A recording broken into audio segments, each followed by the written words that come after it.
সে ছিল ঝড় বৃষ্টির এক সন্ধ্যের কথা। বিকেল থেকে প্রচুর বৃষ্টি হচ্ছে, চারিপাশ জলে পরিপূর্ণ। ইচ্ছেপুর গ্রামে তাপসের চায়ের দোকানে কজন লোক বসে আছে। প্রতি রবিবার গ্রামের এক সদস্য তথা একজন নামকরা লেখক শৈল উপস্থিত হয়ে সকলকে একটি করে ভৌতিক ঘটনা শোনায়। ছেলেরা অধিক আগ্রহে বসে আছে শৈল তার গল্প শোনার জন্য।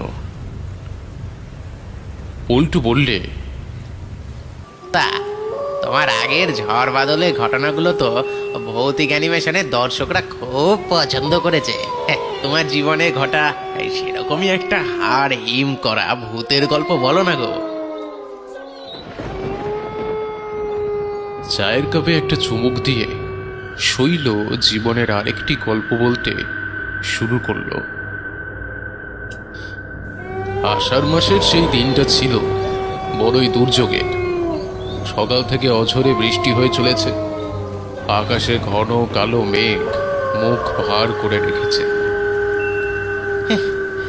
সকাল থেকে এমন বৃষ্টি হয়ে চলেছে না, আজকে ভ্যানটা নিয়ে বেরোতে আর পারলাম না। ও মেহরুনিসা জানলার ধারে দাঁড়িয়ে বাইরের দিকে তাকিয়েছিল। রহিমের কথা শুনে হঠাৎই বলে ওঠে, কি আর করবে বলো, একেই বলে কপাল। আজকে ঘরে এক ফোঁটা আনাজ নেই, আর আজকেই এমন বৃষ্টি শুরু হলো। কদিন ধরে এমনিতেই তেমন কাজ পাচ্ছিলাম না, তাই এমন ইনকামও হয়নি। তার উপরে আজ তো আবার বৃষ্টি হলো, এই মহা জ্বালাতন। যা সামান্য কিছু ছিল তাতে মেয়েটাকে আজকের রাতটা কোনো মতে চালালাম, কিন্তু কালকে কিভাবে চলবে? কি করবে বলো, তুমি এমনই একটা স্বামী পেয়েছো যে ঠিকভাবে খাওয়াতেও পারে না। কেন অমন করে বলছো? আমার আর মেয়ের জন্য কতটা পরিশ্রম করো তুমি, তার বলার নয়। ও 1-2 দিন না খেলে কিছু হবে না। কিছু বলবে ভেবেও যেন আর বলতে পারে না। ঠিক এমনই সময়ে দরজাতে ধাক্কা পড়ে। রহিম, ও রহিম, বলি বাড়িতে আছো? ও রহিম। এত রাতে আমাকে আবার কে ডাকছে? দাঁড়াও দাঁড়াও দেখি তো। রহিম গিয়ে দরজা খুলে দেখে বাইরে দাঁড়িয়ে আছে সুকুমার বাবু। এখানে বলে রাখা ভালো যে সুকুমার বাবু হলেন ইচ্ছাপুর গ্রামের প্রধান। কেউ কোনো বিপদে পড়লে বা গ্রামে কোনো অসুবিধা হলে সবাই সুকুমার বাবুকেই খবর দেয়। সুকুমার বাবু, আপনি এত দুর্যোগের রাতে আপনি এখানে? হ্যাঁ রে রহিম, একটা দরকারি এলাম রে। তুই কাজটা না করলে কিন্তু আমি খুব বিপদে পড়ব রে। হ্যাঁ বাবু, বলুন না, আমি কি সাহায্য করতে পারি আপনাকে? আপনি আপনি ভেতরে আসুন, ভেতরে আসুন। না রে, না না না, এখন ভেতরে আর যাবো না। মন দিয়ে শোন, তোকে কিন্তু করতেই হবে কাজটা। তুই কি জানিস যে গ্রামের শেষে যে বুড়ি থাকতো সে মারা গেছে? হ্যাঁ, তাই নাকি? গ্রামের শেষে একটা কুঁড়ে ঘরে একাই থাকতো ওই বুড়ি, কিন্তু সবাই জানতো ও কোনো সাধারণ মহিলা কিন্তু নয়। ভূত প্রেত নিয়ে তার চর্চা, তাই ওই বাড়ির পাশ দিয়ে খুব দরকার না পড়লে কেউ বড় একটা যেত না। নিজের চোখে দেখা সেই ঘটনাটা মনে পড়ে যায়। সেদিন রহিম পাশের গ্রামে ভ্যান নিয়ে গিয়েছিল কিছু বেশি টাকা রোজগারের আশাতে। কাজ ছেড়ে ফিরতে ফিরতে অনেকটাই রাত হয়ে যায়। না, আজকে গ্রামের শেষের পথ দিয়েই যেতে হবে মনে হচ্ছে। এই ভেবে ও ওই পথ দিয়েই ফিরছে। যখনই ওই বুড়ির বাড়ির পাশ দিয়ে যায় তখনই হঠাৎ চোখে পড়ে একটি ভয়ঙ্কর চেহারা যেন ঘরের ভেতরে ঢুকে গেল। এমনকি এটাও দেখে সে কেউ যেন জানলার কাছে ওর দিকে মুখ করে তাকিয়ে আছে। ভীষণ কালো রঙের সেই চেহারা। রহিম ভ্যানের প্যাডেল জোরে চাপ দিয়ে তাড়াতাড়ি সেখান থেকে বেরিয়ে আসে। ওর বারবার মনে হয় কেউ যেন ওর ভ্যানের পিছনে বসে আছে। ভয় পিছনে তাকাতে পারেনি সে। একদম বাড়ির কাছে এসেই ভয়ে ভয়ে ভ্যানের পেছনের দিকে তাকিয়েছিল সে, কিন্তু কাউকে চোখে পড়েনি। হ্যাঁ, আজকে বিকেলেই তো খবরটা পেলাম রে। সুকুমার বাবুর কথাতেই নিমেষে রাতটার কথাটা মনে পড়ে যায় তার। তাও কিছু বুঝতে না দিয়েই জিজ্ঞাসা করে সে, আপনি কি দেখতে গিয়েছিলেন নাকি ওনাকে? হ্যাঁ, দেখতে তো গিয়েছিলাম আর দেখে এসেছি। উফ, কি ভয়ঙ্কর অবস্থা রে বাবা। শরীর ফুলে ঢোল হয়ে গেছে। ওর বাড়ির পাশ দিয়ে গ্রামের দুজন লোক যাচ্ছে। পচা গন্ধ পেয়েই তারা বুঝেছে যে বুড়ি মারা গেছে। কিন্তু ও তো হিন্দু, ওকে পোড়ানোর বন্দোবস্ত তো করতে হবে, তাই না? এখন তুই যদি ওকে শ্মশানে নিয়ে যাস তাহলে খুব উপকার হয়, জানিস তো। জানি এই ঝড় বৃষ্টির রাতে বলাটা ঠিক নয়, কিন্তু কি করি বলতো। হিন্দু কেউ মরলে ওটা জানলে তাকে দাহ না করা যে ভীষণ অপরাধ। এমনিতেই কদিন আগে মারা গেছে কে জানে। এ রহিম, এ ভাই তুই না করিস না কিন্তু। হ্যাঁ, এর জন্য আমি তোকে 2000 টাকা দেবো। হ্যাঁ, 2000 টাকার কথাটা শুনে রহিমের চোখ দুটি চকচক করে ওঠে। 2000 টাকা! 2000 টাকা ইনকাম করতে ওর 10 দিন লাগে। এখানে একটা লাশ শ্মশানে পৌঁছে দিলেই 2000 টাকা হাতে। হ্যাঁ হ্যাঁ হ্যাঁ, আমি অবশ্যই যাব বাবু, অবশ্যই যাব। যাবি তুই? বাপ রে বাপ, বাঁচালি রে বাবা, বাঁচালি। এই নে নে নে, 1000 টাকা রাখ। আমি টোমকে খবর পাঠিয়ে দিয়েছি, তুই শুধু লাশটা ওখানে নিয়ে যাবি। হ্যাঁ, পারবি তো রে? পারবো বাবু, খুব পারবো। আচ্ছা ঠিক আছে, তুই তাহলে ওই বুড়ির বাড়িতে চলে যা, কেমন? বাবু, আপনি যাবেন না?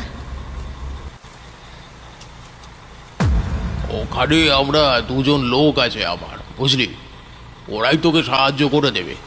এই আমি আসি এখন, কেমন? সুকুমার রহিমের বাড়ি থেকে বেরিয়ে যায়। বেরুনিসা সব কথাই ঘরের ভেতর থেকে শুনছিল। সুকুমার চলে যাওয়ার পরে সে বলে, তুমি কি পাগল হলে নাকি? সবাই বলে ওই বুড়ি আত্মা ডাকতো। এমনকি অনেকে ওকে কাঁচা মাংস খেতেও দেখেছে। আর এমন বৃষ্টির রাতে ওই বুড়ির মরা লাশ নিয়ে শ্মশানে যাবে? থাক, দরকার নেই গো, আমাদের ঠিক কষ্ট করে চলে যাবে।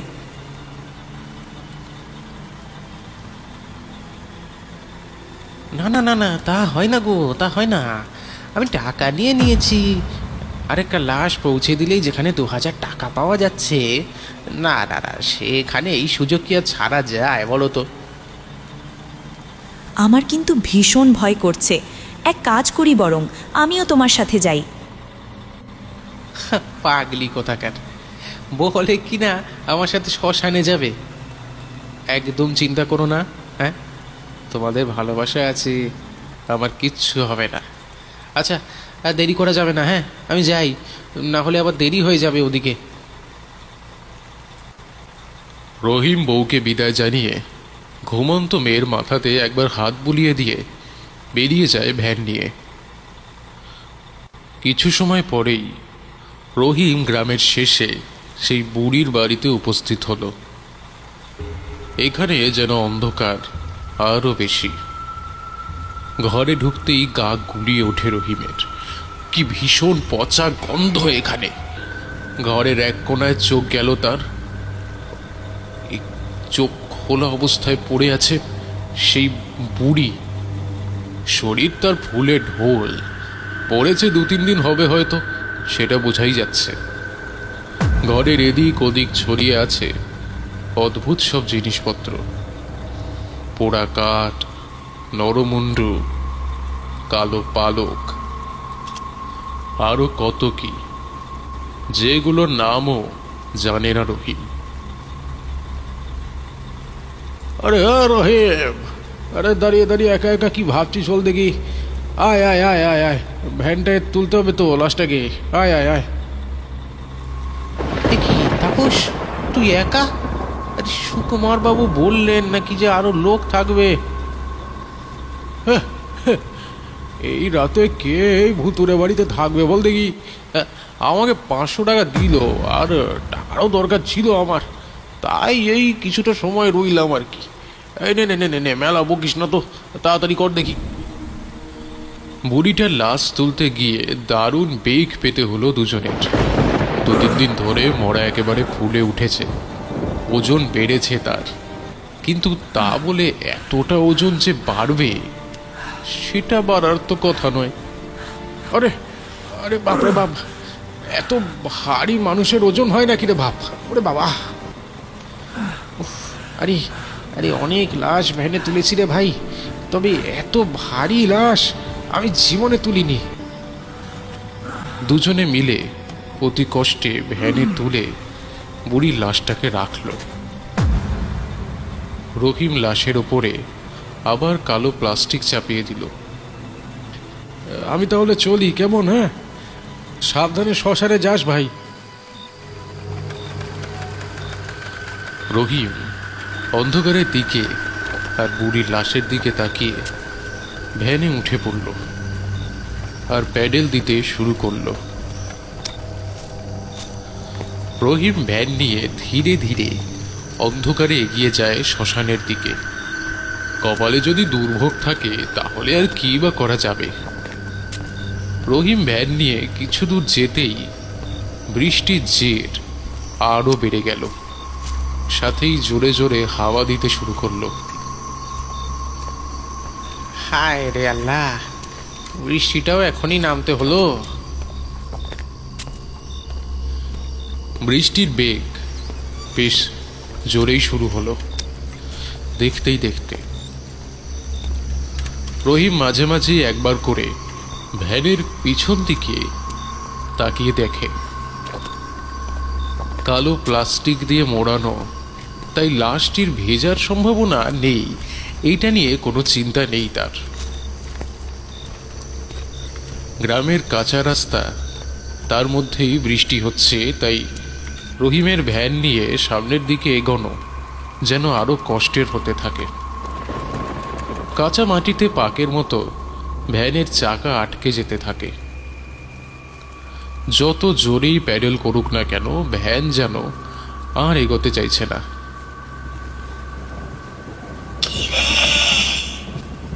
কোথায় নিয়ে যাচ্ছিস আমাকে? খ্যানখ্যানে গলাতে হঠাৎই একটা আওয়াজ তার কানে ভেসে আসে এবং শুনে রহিম রীতিমতো আঁতকে ওঠে। নিমেষে ভ্যান চালানো থামিয়ে কাঁপতে কাঁপতে পেছনের দিকে তাকায় সে, কিন্তু বুড়ি লাশ তো ঠিক অমনভাবেই ভ্যানে শোয়ানো আছে যেভাবে আগে রাখা ছিল। এই আওয়াজটা কি আমি এতটাই ভুল শুনলাম?